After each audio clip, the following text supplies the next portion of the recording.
Bonjour à tous, bienvenue sur Wake Up TV. Aujourd'hui, on va parler argent. Donc, dans les précédentes vidéos, on avait parlé du deuxième pilier qui était l'or et l'argent, en fait. Le deuxième pilier du Surveillance. Donc, du coup, aujourd'hui, je vais vous parler de plus précisément de l'argent. Alors, pourquoi l'argent, en fait? Alors, c'est une valeur refuge. Donc, c'est quelque chose qui ne perdra, en fait, jamais de valeur. Donc, contrairement à, alors, en ce moment, par exemple, c'est les crypto-monnaies. On est en plein dedans, donc voilà. Maintenant, les crypto-monnaies sont en train de se casser la figure. Donc malheureusement, voilà, comme c'est basé au fait sur des choses qui ne sont pas vraiment palpables. Donc du coup, c'est très volatile. Donc ces valeurs-là, en fait, or argent, c'est des valeurs sûres puisque c'est des valeurs réelles. En fait, c'est vraiment du concret. Donc en fait, on appelle ça des valeurs refuges. Donc ça perdra en fait jamais de sa valeur, jamais. Ça fera que grimper ou se maintenir. Donc c'est pour ça qu'en fait, c'est le seul investissement avec du coup, évidemment, tout ce qui va être immobilier, terrain, etc., sur lequel vous devez vous appuyer. Donc aujourd'hui, je vais vous parler plus précisément en fait de l'argent. Alors pourquoi l'argent plutôt que l'or? C'est un choix personnel et c'est pour moi le plus facile pour débuter dans son investissement. Pourquoi? Il faut savoir que 1 gramme d'argent, 1 gramme, c'est aux environs de 60 à 70 centimes. Voilà. 1 gramme d'or, au cours d'aujourd'hui, c'est aux environs de 55 voire 60 euros le gramme. Donc vous voyez, c'est pas forcément pour toutes les bourses. L'argent, ça a le mérite d'être bon marché. Tout le monde peut à peu près se payer sa dose d'argent par mois ou par année. Il n'y a aucun souci là-dessus. C'est quand même plutôt facile et abordable. Donc avant de se projeter sur l'achat d'argent, déjà il faut faire une première chose. Donc une première chose importante, c'est définir son budget. Alors on en reparlera dans une autre vidéo, je pense, on fera un truc plus structuré, justement sur le budget. Donc comment avoir plus d'argent à la fin du mois, voilà, gérer son budget pour en fait avoir un plus fort pouvoir d'achat, justement. Dans l'optique au fait de transformer le reste du pouvoir d'achat du coup en argent pour pouvoir se faire ce qu'on a fait un portefeuille au fait de sécurité. Donc en cas de crise, il faut savoir votre portefeuille du coup de sécurité qu'à base d'argent du coup va vous permettre au fait de rebondir. Ça va vous pouvoir en fait vous allez pouvoir échanger votre argent en fait contre soit des euros en fait réels, soit contre des choses que vous pourriez pas vous payer avec du coup la chute du cours de l'euro en cas de crise. Voilà. Donc c'est pour ça qu'en fait il faut se baser sur ces valeurs refuges là. Donc pour définir son budget, ce que je vous invite à faire en fait, c'est de visualiser ça soit sur un an en disant voilà je suis capable de mettre X euros en fait en une année, soit vous faites ça par mois en fait. Vous dites par mois en fait je suis capable de dire voilà je suis capable de mettre imaginons 60 euros par mois en fait sur l'année. Donc tous les mois, en fait, vous allez mettre par exemple 60 euros en fait, et que vous allez du coup transformer vos euros, vos 60 euros, en argent. Donc ça, c'est votre objectif en fait. C'est à partir de maintenant, là, vous faites votre budget et vous commencez directement en fait.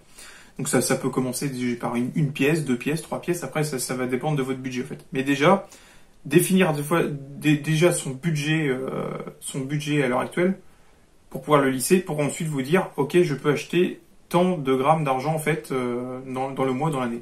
L'autre question qu'il faut se poser, c'est aussi où je vais aller du coup chercher mon argent en fait. Donc il y a plusieurs solutions. Donc il y a des bureaux physiques d'or et d'argent dans à peu près toutes les grandes villes, il y en a plusieurs. Donc c'est comme des comptoirs de l'or et de l'argent en fait. Vous pointez au bureau en fait. Et du coup, avec votre carte d'identité, et du coup, vous allez pouvoir acheter, monnayer avec vos euros, en fait, contre de l'or ou de l'argent. Donc ça, voilà, c'est accès à tout le monde, voilà, il n'y a pas de souci. Ce que vous pouvez faire aussi, c'est ce que je fais moi, en fait, assez souvent, c'est acheter sur Internet. Donc je vais vous mettre des liens. Alors, je suis pas affilié à ces sites-là, je gagne pas d'argent dessus. Je vous partage ça parce que j'ai une bonne expérience avec eux. C'est plutôt sérieux.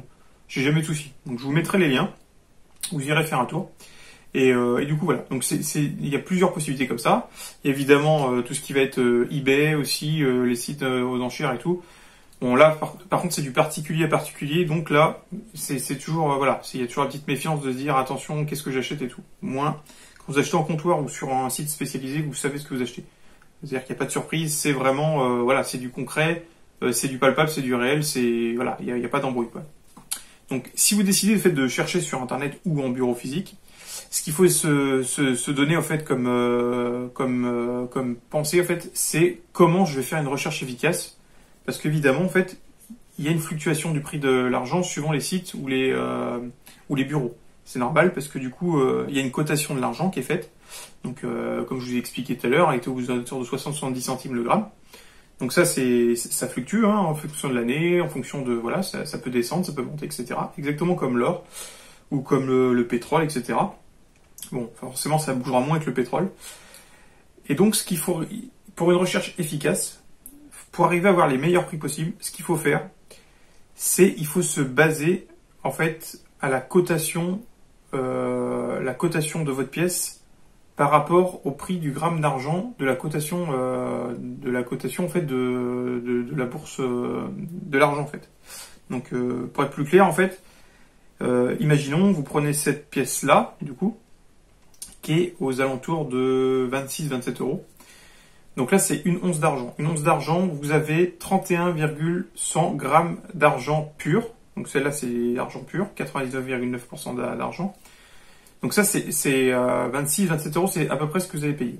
Alors, là, ce prix-là, vous allez le remettre au prix du gramme. Et du coup, ça va vous donner un ordre d'idée par rapport à la cotation de l'argent actuel. Donc, ça va vous donner à dire, ah, cette pièce est plutôt plus chère, moins chère, etc. Donc après, ce qu'il faut faire, ben, c'est simple. En fait, faut regarder sur les sites internet, comparer les différentes pièces pour arriver à avoir un prix qui va être le plus proche possible de la cotation, en fait, de la bourse. Plus vous aurez une cotation qui se rapproche de la bourse, plus vous allez faire une bonne affaire en fait. Et évidemment, plus la pièce va être élevée, et moins vous allez faire une bonne affaire, parce que vous allez payer plus cher que le gramme d'or, que le gramme d'argent. Donc du coup, bon bah là c'est une pièce typique, hein, c'est une pièce typique de ce qui se fait les pièces actuelles, donc c'est une once. Donc vous avez des centaines de références, hein, vous avez du hibou, vous avez des animaux, des machins et tout. De chaque pays différent, parce que chaque pays produit ses pièces en argent. Donc vous avez les États-Unis, vous avez le Canada, la France, etc. Donc ça après, bon, c'est des choix personnels, etc. Ce qu'il faut vraiment regarder, c'est vraiment être au plus proche de la cotation en fait du gramme d'argent. Faut pas être trop éloigné, parce que sinon vous allez perdre de l'argent en fait, parce que du coup vous allez acheter votre argent plus cher. Donc la deuxième pièce que je voulais vous présenter, c'est celle-là. Voilà. Donc ça, c'est la pièce référence d'investissement en France. Voilà. C'est le 5 francs. Donc 5 francs. Alors pas n'importe lequel, c'est les 5 francs qui ont été frappés entre 1960 et 1969. Ces pièces-là, en fait, sont faites en argent. Alors, pas qu'en argent, c'est pas de l'argent pur comme celle-là. Celles-là, en fait, elles ont un taux d'à peu près 80%, je crois, d'argent. Donc ce qu'il faut savoir, c'est pas compliqué. Cette pièce-là fait 12 grammes de brut.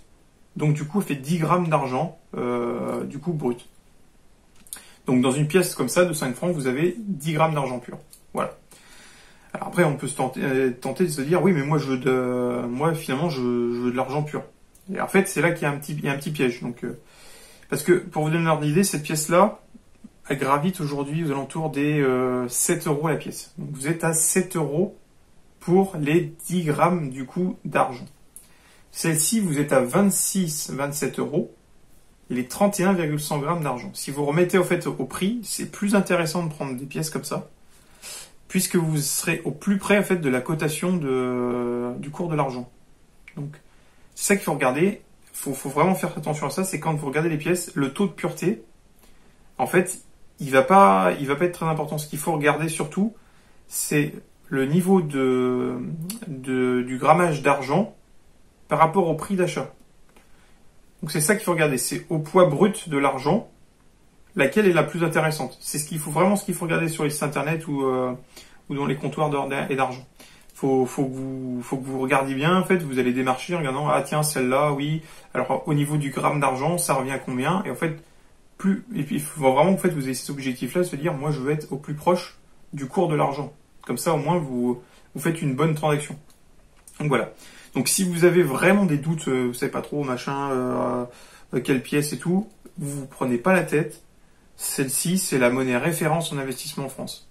C'est le 5 francs, en fait, 5 francs semeuse, hein, voilà, il y a une petite semeuse derrière, qui a été frappée de 1960 à 1969. Là, c'est la pièce d'investissement. Vous savez que, voilà, c'est une pièce, la valeur fluctue pas trop, en fait, et vous savez que c'est une valeur.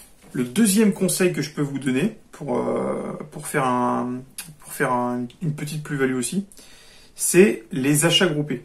Alors, si vous connaissez d'autres mondes qui veulent se mettre un peu dans l'investissement, en fait, pour récupérer de l'argent physique, c'est de s'y mettre à plusieurs.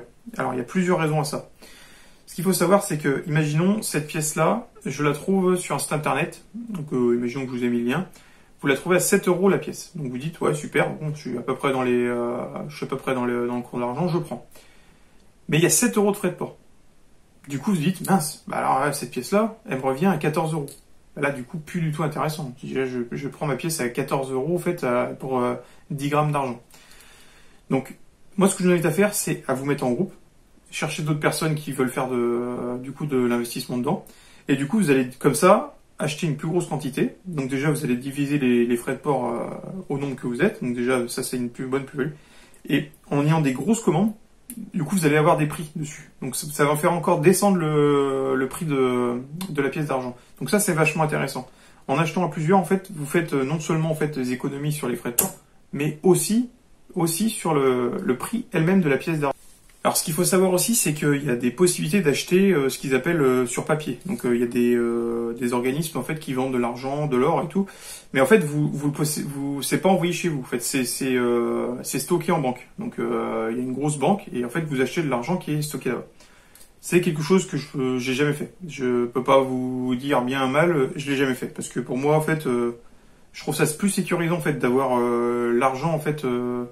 Comment on peut dire ça, dans le foyer finalement, enfin à proximité, parce que en cas de crise ou de gros événements en fait, qui me dit que la banque en fait va pas me tourner le dos en disant bonjour, je voudrais récupérer mon argent, bah non, pas possible, le cours a plongé, on a fermé les vannes, puis alors là vous pouvez essayer de taper à la part de la banque ou les appeler, je pense que s'il y a une grosse crise, là je pense que tout se ferme. Donc moi je vous conseille vraiment en fait de l'acheter en physique et de le stocker chez vous. Alors après, évidemment, on va parler du stockage en lui-même. Donc, évidemment, moi, ce que je vous invite à faire, c'est quand même avoir un coffre-fort à la maison. Alors, on y reviendra, mais c'est aussi pour les munitions, etc. C'est quand même mieux, c'est plus sécurisé et tout. Alors, évidemment, on parlera aussi du risque de cambriolage, etc. Et là, je ne vais pas vous spoiler. Je pense qu'on en reparlera plus tard, plus en détail, parce qu'évidemment, ça fait partie des risques et il y a des combines, en fait, à savoir. Pour protéger efficacement, cacher en fait efficacement les valeurs, pour pas les mettre à portée ou à risque. Voilà. Donc j'espère que cette vidéo vous a plu. N'hésitez pas à vous abonner. N'hésitez pas à mettre en commentaire aussi si vous avez des endroits sympas en fait, des sites internet, etc. Où vous avez des bonnes transactions, où vous dites tiens ici c'était sérieux, etc. N'hésitez pas aussi à mettre les pièces que vous aimez bien en fait avoir en investissement. Alors c'est sûr bon. C'est souvent les mêmes pièces qui vont revenir, mais pourquoi pas, je sais pas, s'il y en a une qui vous avait flashé et tout, vous avez flashé sur tel type de pièces, etc., si ça vous a plu, etc. Donc voilà, merci de vous avoir suivi, et puis à la prochaine pour une prochaine vidéo. Merci.